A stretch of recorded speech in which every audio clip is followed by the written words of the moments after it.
Bonjour, bienvenue à Autour du monde. Et on fait visiter l'Arabie Saoudite.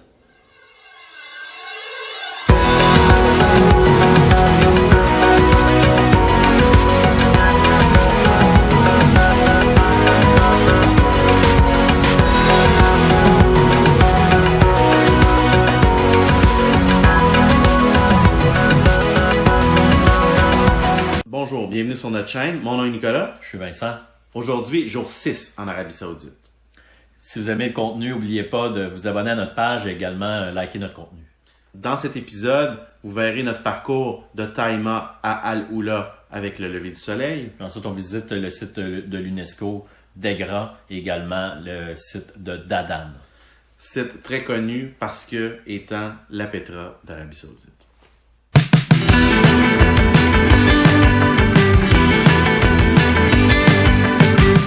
Notre journée débute aux aurores puisque nous devons être à Al-Oula vers 8h30. Le trajet entre l'oasis de Taïma et Al-Oula est d'environ 237 km. La route est majestueuse avec son décor lunaire qui n'est pas sans rappeler quelques films de science-fiction. Le trajet nous prendra près de 2h30.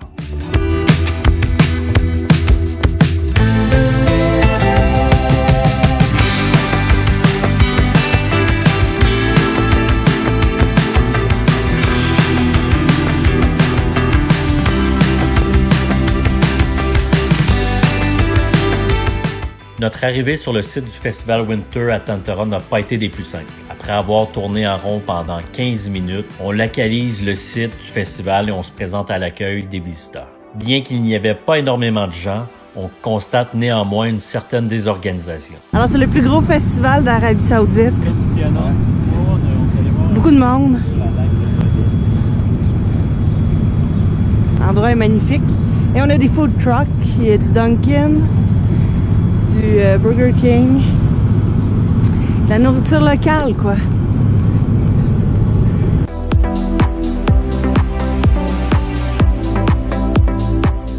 Au bout de 30 minutes, on finit par obtenir nos passes. Trouver les passes.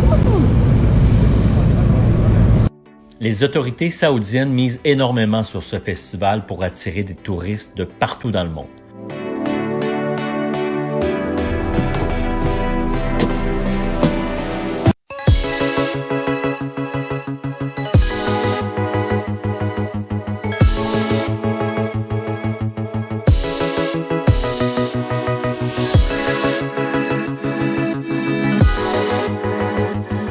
Nous entamons notre visite par la gare du chemin de fer du Hedjaz qui menait tous les citoyens de l'Empire ottoman vers Médine et la Mecque. La gare de Madain Saleh, littéralement les deux villes de l'apôtre, était une des étapes de cette route de pèlerinage. Le site a été entièrement rénové pour y accueillir les touristes. Selon les archéologues, les humains sont présents dans la région depuis l'âge du bronze. Des restes datés du 3e millénaire avant Jésus-Christ y ont été retrouvés. Au moins 2 ou 3 peuples occupèrent le site. D'abord habité lors de la période lianite, entre le 6e et le 4e siècle avant Jésus-Christ, Aigra pourrait avoir été habité par un autre peuple avant l'arrivée des Nabatéens au 1er siècle avant Jésus-Christ.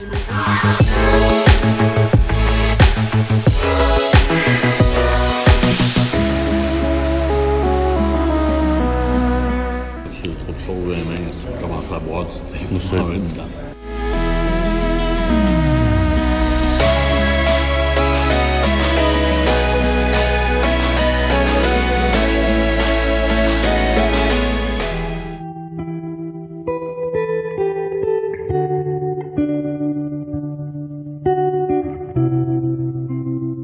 Bienvenue à Aigra, surnommée la seconde Petra, vu la richesse de ces tombeaux nabatéens taillés dans le roc. Le site antique est reconnu par l'UNESCO depuis 2008. Comme Petra, cette deuxième grande cité nabatéenne ne sera redécouverte par les orientalistes européens qu'au 19e siècle. Avant l'arrivée des Nabatéens, Aigra devient une plaque tournante du commerce de l'encens et des épices. Avec leur puissance militaire et administrative, les Nabatéens contrôlent facilement toute la région et la ville s'agrandit avec l'ajout de nouveaux quartiers.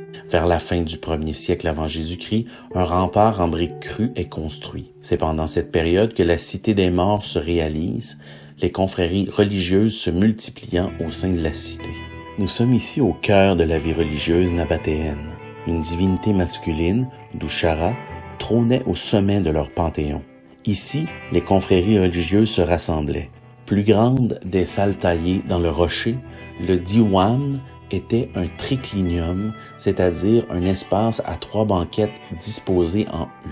Le diwan est situé à l'entrée de l'étroit passage conduisant au sanctuaire de Jabal Etlib.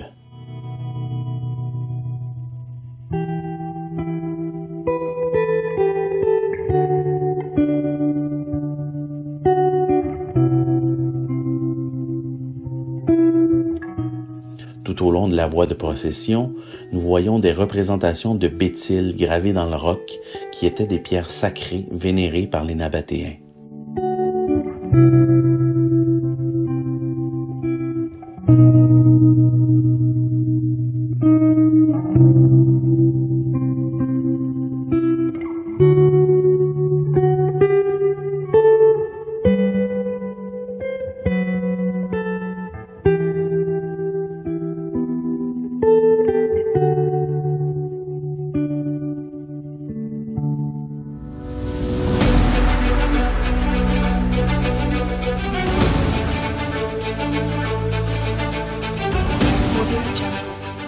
Yallah. Le site compte 131 tombes, dont 45 portent des inscriptions araméennes. Ces inscriptions permettent de connaître la période de construction des tombes et leurs occupants. Les façades des tombeaux étaient sculptées pour être vues, car la plupart des tombes étaient orientées vers la ville. Ce massif, appelé Jabal al-Banat ou Qasr al-Bint, abrite la plus importante nécropole du site avec 30 tombeaux, dont certains inachevés. On y a répertorié 200 structures funéraires.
Troisième arrêt, le Jabal al-Hamar compte 19 tombeaux et 62 structures funéraires. Plusieurs découvertes y ont été faites dans la tombe somptueuse de Hinat, fille de Wabou. 80 personnes y ont été enterrées et les archéologues y ont découvert que les Nabatéens d'Egra enveloppaient leurs morts de plusieurs couches de vêtements. Plus on s'approchait du corps, meilleur était le tissu, notamment de la laine teinte. L'inscription de la tombe se lit comme suit. « Ceci est la tombe de Hinat, la fille de Wabou, construite pour elle et ses enfants et ses descendants à jamais. »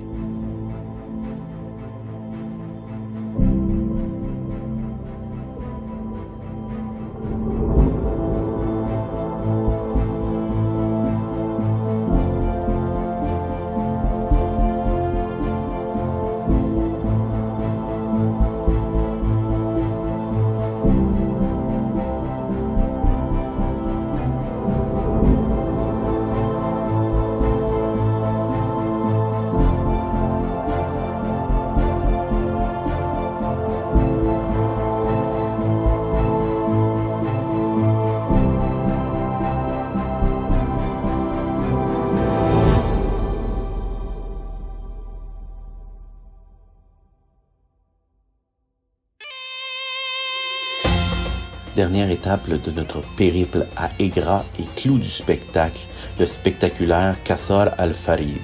Le vocable arabe veut dire le château isolé. Et bien qu'il soit appelé château, c'est en fait une tombe construite vers le 1er siècle après Jésus-Christ. Le Qasr al-Farid est l'une des tombes les plus célèbres du site d'Egra et doit son nom arabe au fait qu'elle est complètement isolée des autres tombes situées dans la région.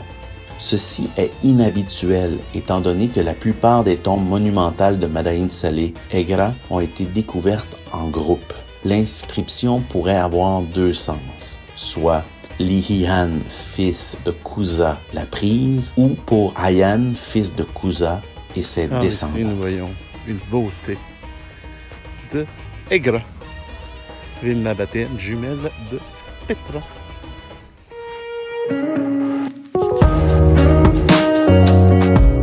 Pour ceux qui souhaitent visiter le site, vous devrez fort probablement communiquer avec les responsables du festival qui gèrent exclusivement l'accès aux principaux sites d'intérêt à Al-Oula. On est en plein milieu du désert et on mange quoi? On mange la marde de roi. Anything bad. It just means that you're special. You're one of a kind.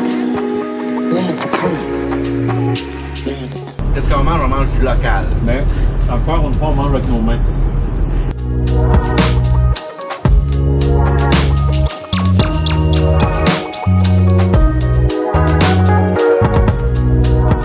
Il y a beaucoup de monde sur le hop-on, hop-off. On est trois.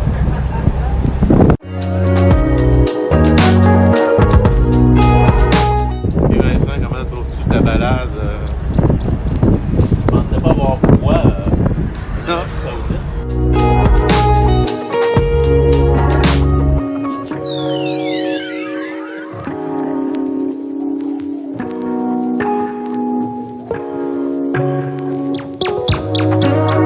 Different doesn't mean anything bad.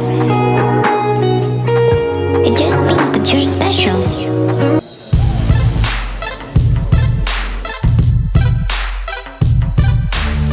La région de Al-Oula connaît la prospérité dès l'Antiquité grâce à la fertilité de l'oasis. Elle la doit également à sa position de carrefour sur les pistes caravanières qui traversaient l'Arabie. L'ancienne Dadan, comme Egra, fut la capitale des royaumes dadanites puis liyanites. Aujourd'hui encore, nous avons une vue exceptionnelle sur les tombes à flanc de montagne de cette civilisation. Appelée localement Al-Quraib, littéralement la place abandonnée, ces tombes sont plus anciennes que celles d'Egra, datant de l'époque liyanite, c'est-à-dire de 600 ans avant notre ère. Les plus célèbres de ces tombes sont celles du lion, en raison des sculptures qui les ornent.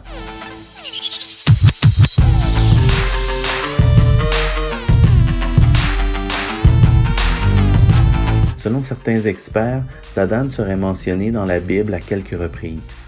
Ainsi, les origines de Dadan remonteraient à Noé ou à Abraham, le royaume étant alors associé à celui de Saba.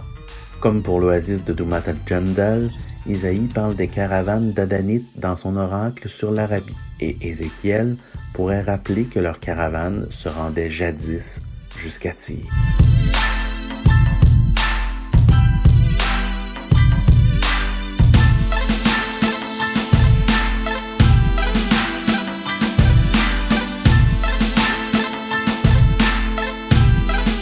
En quittant le site de Dadan, le chauffeur du hop-on, hop-off refusait catégoriquement de nous amener parce que sa journée de travail était terminée. Après quelques minutes de discussion infructueuse, c'est le responsable du site avec le Winter Tentora qui se charge personnellement de nous conduire à ce site.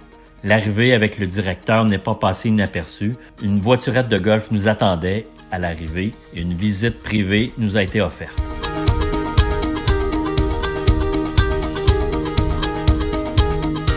Notre dernier arrêt de la journée était au Jabal Hikma, une montagne située à proximité d'Al-Oula, reconnue comme l'un des grandes bibliothèques ouvertes en Arabie Saoudite. On nous explique que la montagne était une destination religieuse pour les Lilians, et la plupart des inscriptions sur la montagne parlent de gens qui sont venus offrir des sacrifices aux grands dieux. Il y avait aussi de nombreux dessins d'animaux qui indiquaient l'existence d'animaux ayant vécu dans la vallée dans le passé, tels que les taureaux, les autruches, les lièvres, les chameaux et les chevaux.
J'espère que vous avez apprécié ce nouvel épisode d'Autour du monde en Arabie. Si vous aimez notre contenu, veuillez vous abonner à notre chaîne. La semaine prochaine, nous vous amenons dans un périple qui nous mènera de Tabouk à la péninsule du Sinaï. Nous vous laissons sur des images de ce périple grandiose.